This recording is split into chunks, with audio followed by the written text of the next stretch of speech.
Welcome to Quantum Meets Spirit.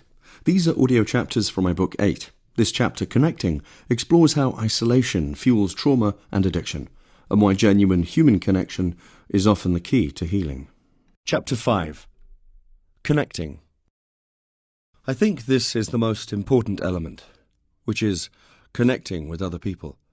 This has to be the key to how I finally escaped the clutches of addiction, and certainly very important in the world currently.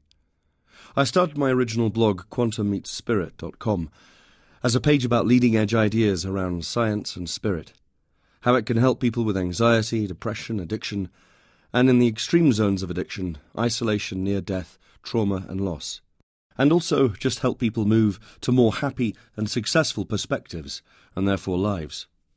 My personal answers to moving from those negative areas of life, having experienced them, all lie in the arena of spirit, and actually looking at cutting-edge knowledge about laws of attraction, neuroscience, and of course, quantum field ideas. Post-traumatic stress disorder was something I was told I had after many near-death experiences with alcohol and drugs.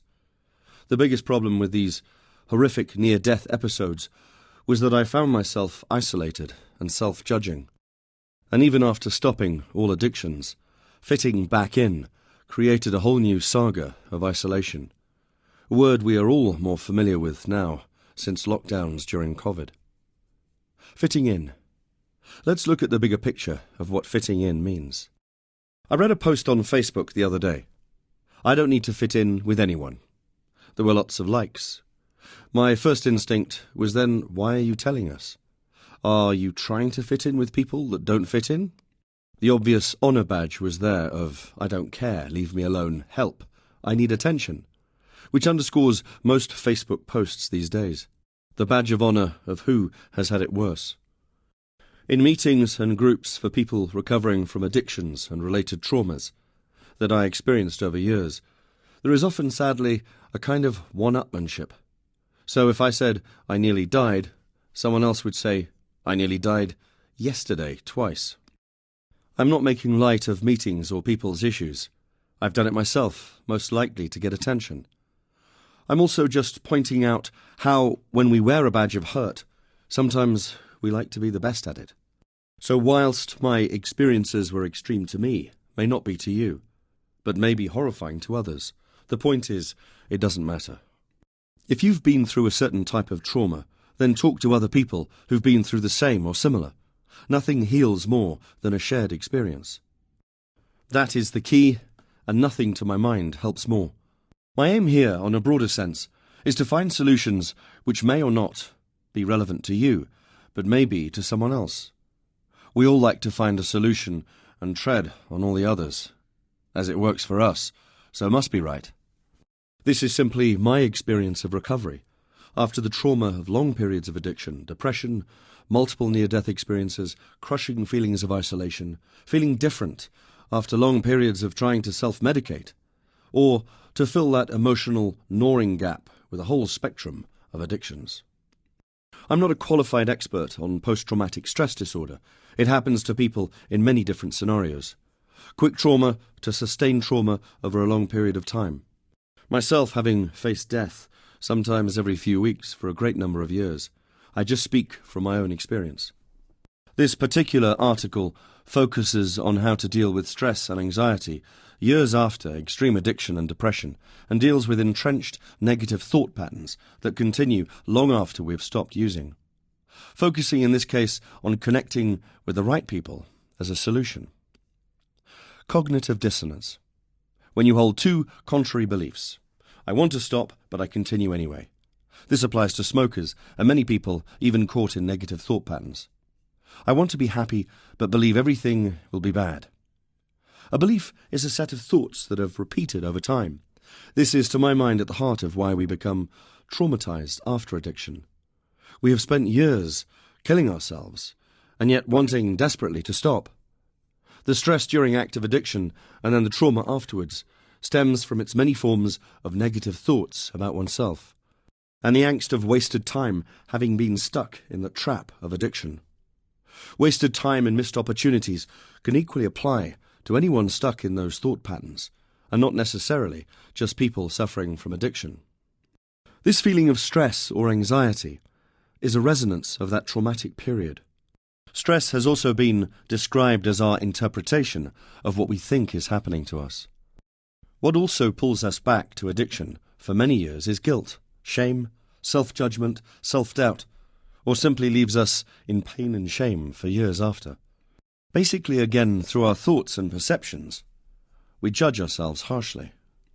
I believe one aspect of us remaining in trauma is because of what other people think, or at the very least, what we think they think of us. So we're back to other people, and maybe why we isolate from others, when connecting is key. Some people get better and stronger after trauma, and some don't. The difference is in our thoughts. Some of the most successful places or approaches that have dealt with addiction focus on healthy, non-judgmental connection with others. They found that connection with other people is the key. Forgive, love, and help people with addictions and the related psychological issues. One of the biggest reasons people relapse or stay in active addiction is, again, isolation. We isolate because we feel that we have been so bad, or people will judge us because we are addicts, or our behaviour was odd. Trust me, pour lots of chemicals, including alcohol, onto the brain, and anyone's behaviour is different. And repeated negative thoughts about ourselves, or from other people, will keep us neatly trapped in that spiral of depression. Trauma after addiction is just the reflection, a thought of the past, of what happened. It's not happening now. It's done. Why continue to judge yourself? And whoever else judges you now is not worthy of your attention anyway. People who live in glass houses shouldn't throw stones. Forgive yourself and succeed. God, the universe, the laws of nature, however you frame your higher power or belief system, is a force that moves with you and helps you on this journey. You need to make the first step. I don't want to step into the religious arena, but just feeling remorse and wanting to be forgiven is key. The 12 steps deal with that very well. So God forgives us, we forgive ourselves. Excellent, but not quite there yet. My real observation here is that whilst we need acceptance from others, we must firstly get acceptance, approval from ourselves. Then we can find more successfully those people that we can connect with positively, and not those who will perpetuate any self-judgment. So, to fit back in the real world after years of solitude or addiction or trauma is to move away from the premise that we can't possibly fit back into normal life. The word repent, from its Latin root, simply means to turn and walk in the other direction. After trauma, or again repeated negative thoughts on the past, you need to change your path. Walk in light, not in dark, with your thoughts. Move from the negative thought entrenchment. The world is full of judgmental people, now more so than ever. Wherever or whoever you are, breathe and be judged is a world you can choose not to be in. But rather live your life and know that you are walking in the right direction, in the present, than hide because of what others or your old self thinks of your past. Negative people will disperse, including your own negative perceptions on yourself and what you think they are thinking. My experience is that no one really cares, just you. So move forward anyway. Light attracts light, and darkness or negativity dissipates in light's presence. You are the CEO of your life. Where you are now is not who you are now. Other people will see you where you are now and judge that's who you are. The trick is then not to limit how you see yourself by what others see. Fitting into their view of you, the worst kind of fitting in. When you feel the lightness of forgiving yourself and moving towards positive affirmations about yourself, the trauma or your thoughts about the trauma become less. The truth is, you are a powerful survivor of life. If you're reading this, or listening to it, and breathing, and of course are looking to change how you think. In order for the ship to survive a storm, it has to sail in one. And most people's lives, especially the ones judging, are afraid to even step out into the boat to sail in the first place. From a positive perspective, as you survive trauma, you understand yourself better under traumatic situations, and that you can survive. You have a new sense of purpose and ability to move forward. You are no longer a victim, but instead, your vibrational frequency is that of a warrior. Even those of us who feel it hard to accept the spiritual side of things, our bodies work much more efficiently and happily when stress is taken away. What is stress, or even trauma? It's not a thing. It is how you think about things, or continue to think about things that have happened and are past. Love and genuine connection with others, and connection with God, release all the physical effects of anxiety and depression. A divine blanket, if you like. Humour, biggest release of stress. Don't take yourself so seriously either. This article is also just a speculation, not an entire answer, from someone who has moved on from extreme trauma. It's better to light a candle than to curse the darkness. Eleanor Roosevelt. In other words, be proud of who you are now, where you are now, and where you know you are going. Think in the spiritual realm, and the physical takes care of itself. There are many positive areas to connecting with people: love, friendship. It is meant to be a shared life. With compassion and understanding of others, we do actually serve them, and the greater collective of well-being of human existence. But first you must love and accept yourself. If you cannot love yourself, how can you love another? Those who judge are generally judging on the aspect that fills them with self-loathing. In psychological terms, projection. We all collectively share in our experiences across the world on a spiritual level too. This becomes more prominent in family when you feel that something is wrong, when a loved one is hurt or in danger. On a country-wide level, when you get off a plane into some countries or even cities, the atmosphere is almost tangible to feel. It is the same with a global consciousness of what is happening in any given time in history. And each of us shares a tiny responsibility in how we respond and behave toward those situations, with negative or positive, thus adding to one or the other. Einstein said that spirit must overcome technology, mostly due to his discovery of the technology or science that led to the atomic bomb. The truth is, spirit knows everything. Our human experience is a blinkered journey of the illusion of discovery, scientific or otherwise. As all exists now and is known to spirit, we therefore are here to experience and unravel what we know in a different way, and expand our spiritual comprehension as individual souls and as collective consciousness.